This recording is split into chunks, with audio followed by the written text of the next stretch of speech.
This segment is brought to you by Les Stanford Cadillac Chevrolet in Dearborn, Michigan. Please visit lesstanford.com. Now, you broke a record 2017, and forgive me if I say the number wrong, but I think it's 1,587 cars? 1582. 1582. How many of those were new versus used? So 1,530 were new. Okay. And then 52 used. The previous record was 1,425. So 1,530. That previous record was set in 1973, ironically, the year I was born. Wow. It was in Detroit, and it was Chevrolets. So I mean, there's kind of a great storyline there, and that record stood for 44 years. So it was.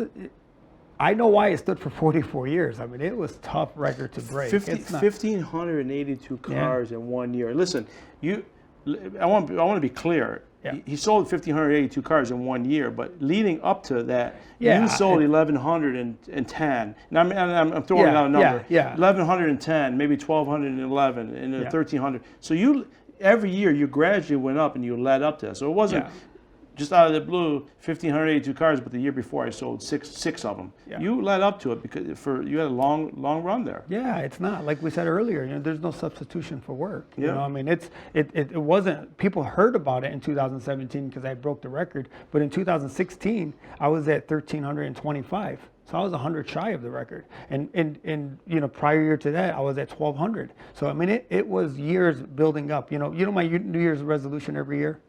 Every single year is the same. It's growth. Yeah.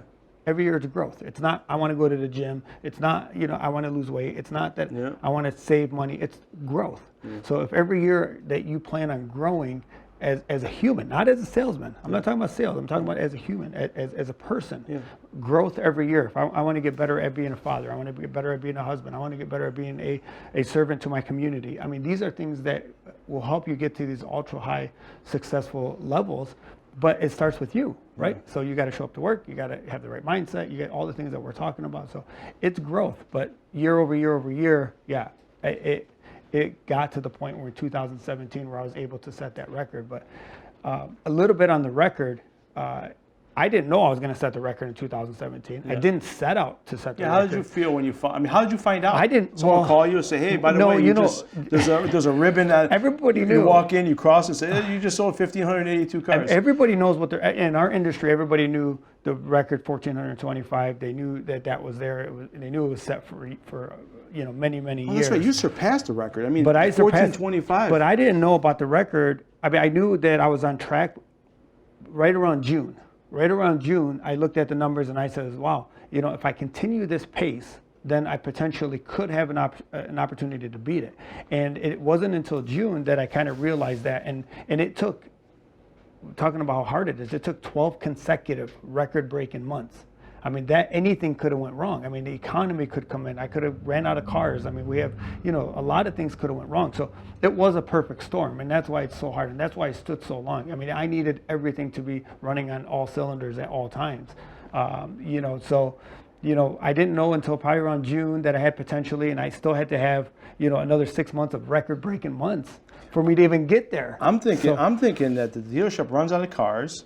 I mean, they have anything happens.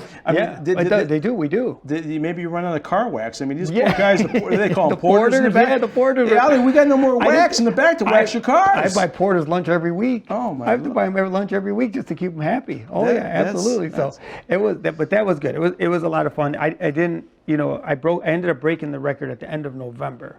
And I didn't know that. My manager, Scott Montgomery, at the time, he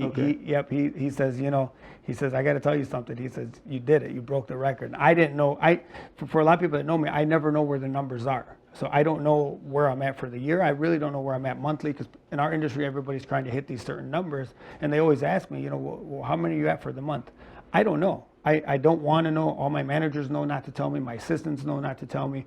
And the reason why I do that is I don't want the number to dictate what I'm doing. I don't want to say that I'm 2 away from my record, or I'm 30 away You from lose my your record. passion. Or I passion surpassed going. the record, and now I can relax. Yeah. The numbers don't matter to me. They never have. The money doesn't matter to me. That comes. Yeah.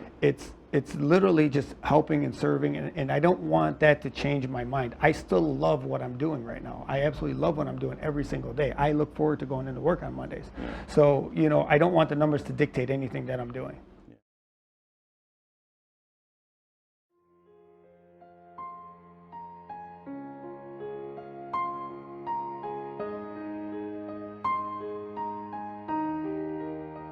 If you or your family is touched by autism, learn more about Fredi's foundation at #PopTheTab at FrediThePizzaMan.com. That's FREDI, thepizzaman.com, or email FrediThePizzaMan@gmail.com.